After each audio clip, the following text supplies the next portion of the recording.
No vídeo de hoje nós iremos entender a definição de reforma religiosa e o contexto que ela ocorreu de uma forma simples, objetiva e direta, que eu garanto que nunca mais você irá esquecer e irá ajudar você a entender algumas coisas referentes aos estudos da escola, alguns filmes e muito sobre a religião também. A reforma religiosa foi um movimento religioso que ocorreu no século XVI, no qual eles procuraram romper a unidade da Igreja de Roma, ou também conhecida como Igreja Católica. Na prática, o que isso aconteceu? Até 1517 só existia uma igreja consolidada que seguia as bases de Cristo, que era a Igreja Católica. Tudo bem que a Igreja Católica era ramificada na ortodoxa grega e na apostólica romana. E a partir do movimento de Lutero, em 1517, começou a surgir outras unidades, outras igrejas que seguiam a base de Cristo, diferente da Igreja de Roma. E por que ganha esse nome de Reforma Protestante? Vamos aqui da primeira parte. Reforma quer dizer porque eles queriam fazer algumas mudanças dentro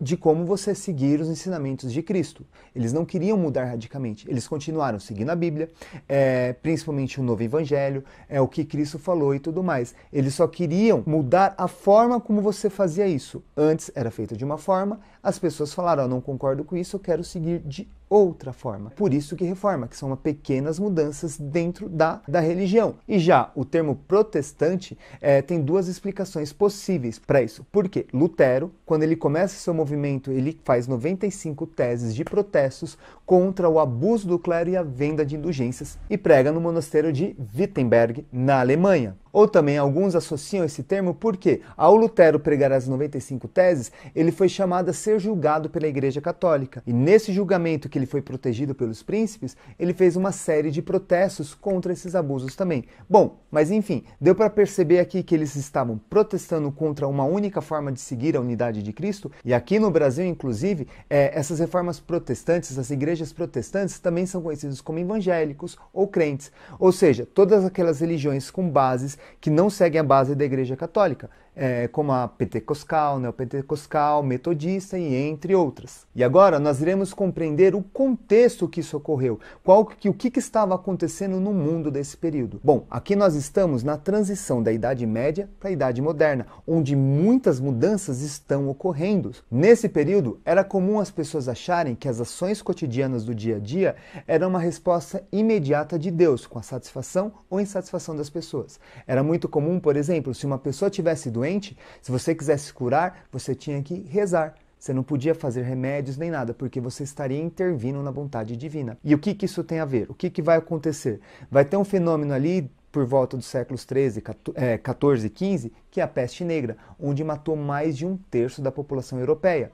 Algumas pessoas começaram a questionar e falar, se tudo é do desígnio de Deus, se teve uma doença que matou tantas pessoas assim, sinal que a gente está fazendo algo muito errado na questão da religião.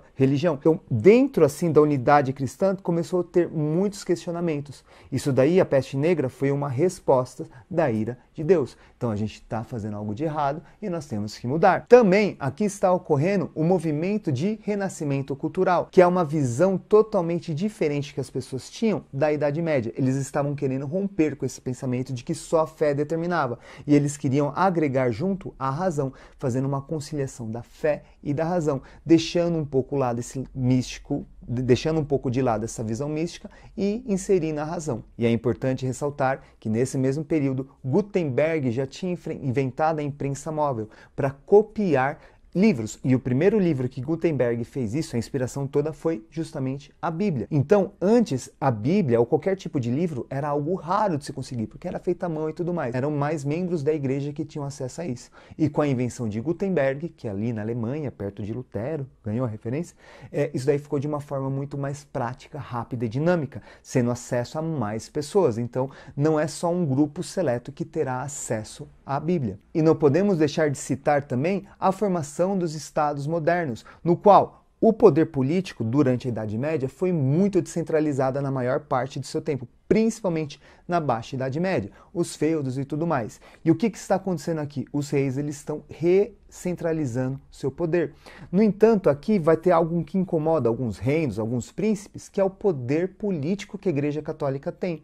Isso vai meio que deixar esses príncipes, esses reis meio insatisfeitos, e eles vão querer barrar esse poder, essa influência que a Igreja Católica tinha na política desses países. No entanto, esses reis, esses príncipes não queriam deixar de ser cristãos. E quando você vê uma pessoa propondo reformas no qual rompe com a Igreja de Roma ou com a Igreja Católica, eles vão falar, opa, aqui a gente pode defender esse cara, apoiar ele porque ele é um membro da igreja, tudo mais, ele quer fazer mudanças e a gente não deixa de ser cristão, a gente não passa a ser pagão. Então esses príncipes vão defender alguns reformistas. Lutero mesmo foi defendido por vários príncipes que queriam a diminuição do poder da igreja.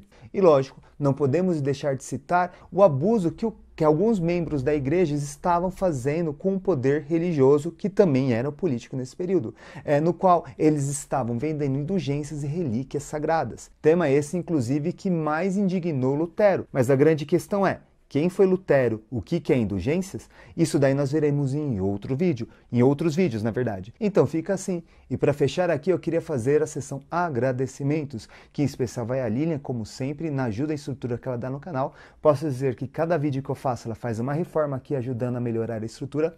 Muito obrigado, amor. Deixar um agradecimento especial a todos os historiadores e professores de história que facilitam o nosso dia a dia para compreender melhor esses temas. E, lógico, não poderia deixar de agradecer a você que assistiu até aqui. Muito obrigado e até a próxima!